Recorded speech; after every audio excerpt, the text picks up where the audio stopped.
After they taste the wine, professional tasters spit it out, primarily because they don't need to swallow to know any more about the wine. We're going to encourage the guests to go ahead and swallow the wine. Ask them to take another moment before they rinse their mouths and just savor the aftertaste. With a Sauvignon, they should be able to sense the aftertaste of lemon.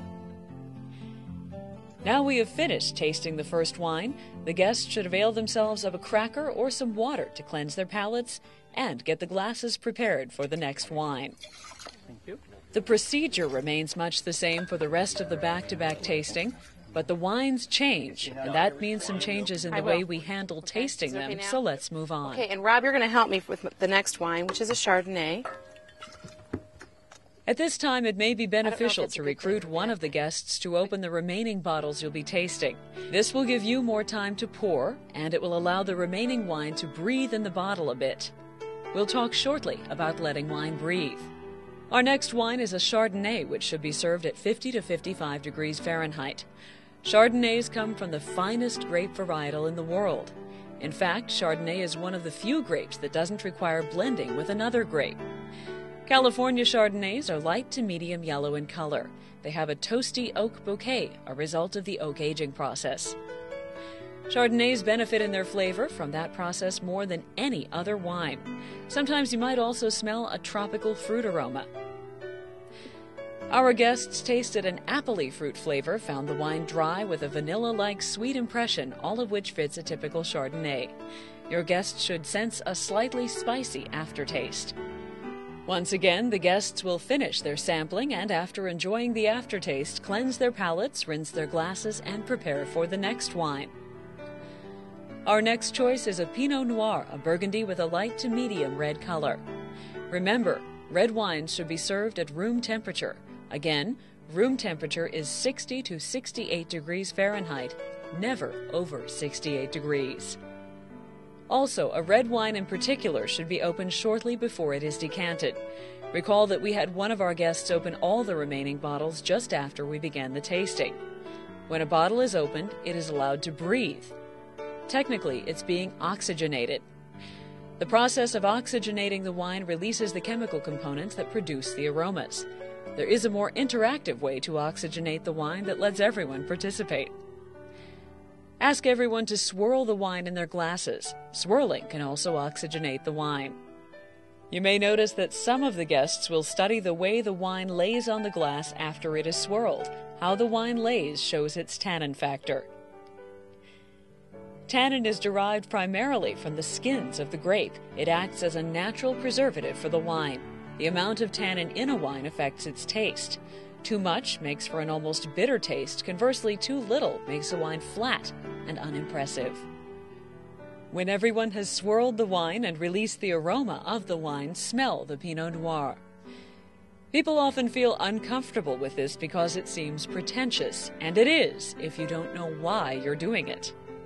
So explain to your guests that what we're doing here is seeing if the aroma is what you should expect from the wine. The dominant aroma in a Pinot Noir is a berry-like smell of cherries with maybe a hint of spices. When your guests drink the Pinot Noir, they will find a light to medium taste that is very much like the aroma, cherries and spice.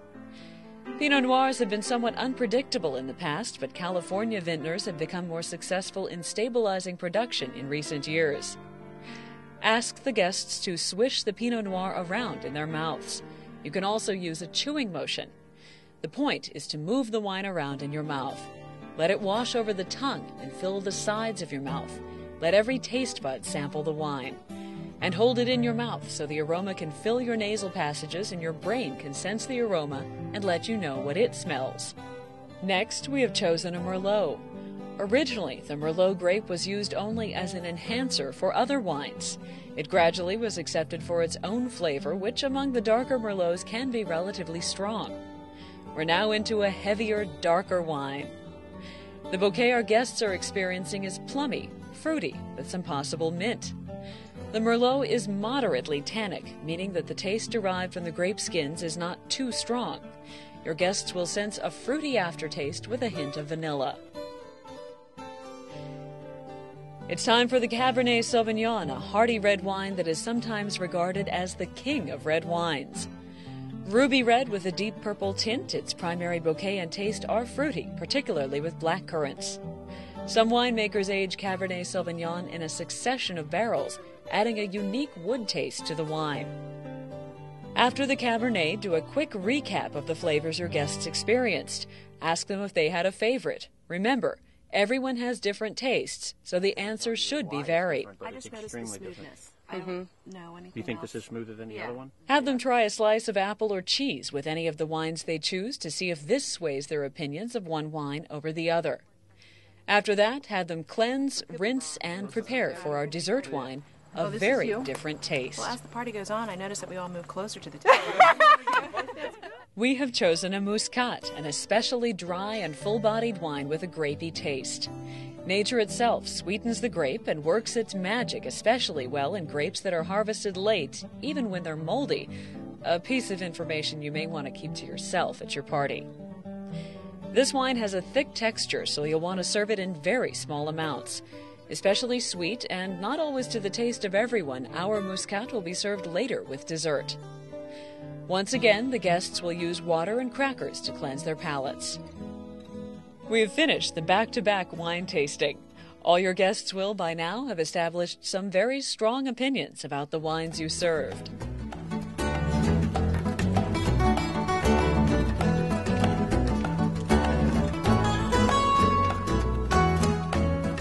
Your guests should be ready to enjoy more than a mouthful of the wines and to eat more than a cracker or a morsel of cheese. This presents a wonderful opportunity to discover something else about the taste of wine, that it sometimes tastes different when you drink it with a meal. Some wines that don't taste quite so good to you alone could taste better with the right food, and some that you enjoyed by themselves will not taste so good to you when you have them with something else. First, we're going to serve the chutney chicken salad, and we're going to reintroduce our guests to the Sauvignon Blanc and the Chardonnay. This time, we fill the glasses. All right, we don't actually fill them, but we want them to drink the wine with the food, so we give them a standard wine serving. By this point, everyone may feel comfortable enough to pour the wine themselves. As your guests enjoy the whites with this combination of chicken, spices, grapes, and nuts, encourage them to see what flavors in the wine the salad is causing them to pick up. Are those different tastes than they sensed when they were drinking the wines earlier without any food? What flavors were they picking up then? Has that changed?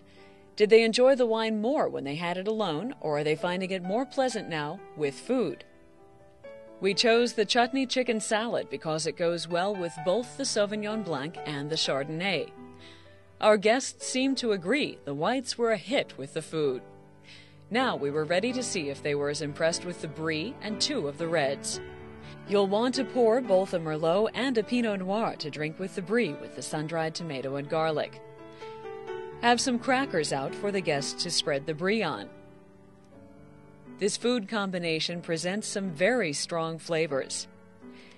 Give your guests time to really savor how the taste of the wines are sharpened by the Brie, by the sun-dried tomatoes and the garlic, before you bring out the next course and open the Cabernet Sauvignon.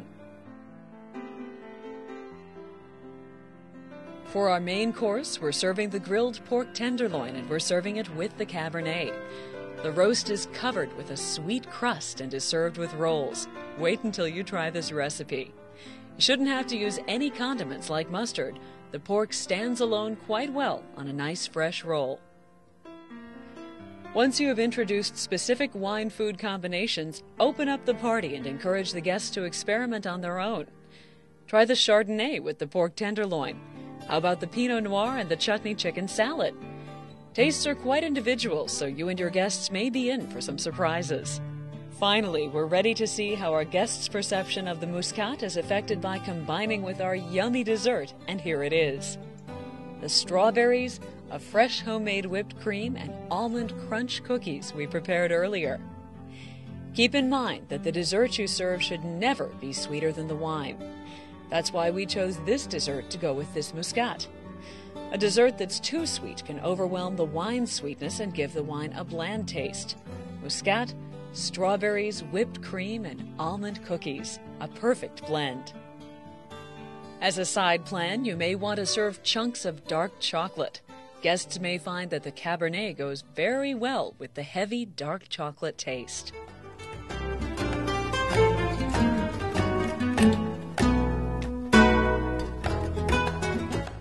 Let's take a minute and review some of the key information that will help you throw a successful wine party.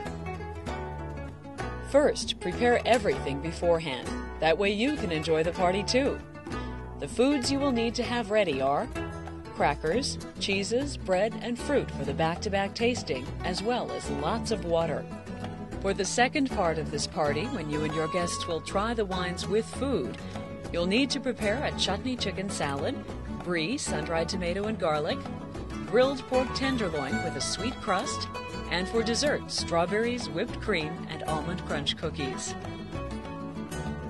The wines you will serve for this party are a Sauvignon Blanc, a Chardonnay, a Pinot Noir, a Cabernet Sauvignon, a Merlot, and, with dessert, a Muscat. Purchase 2 to 3 bottles of each. You'll also want a champagne to serve guests as they arrive. Guests should taste one wine at a time. They should examine the wine with their eyes, nose, and mouth. Look for clarity, smell the bouquet, savor the taste. Then rinse the residual wine out of the glass, have everyone cleanse their palates, and sample the next wine. Finally, after the formal tastings, encourage the guests to enjoy the wines with various foods on the table to refine their appreciation for the wines. You may decide to give the guests a small gift to take away with their newfound knowledge. The wine glass they used, or even a bottle of wine, will be a pleasant reminder of the fun they had and the wine party where they learned again what writer John Gay told us some 500 years ago. From wine, what sudden friendship springs.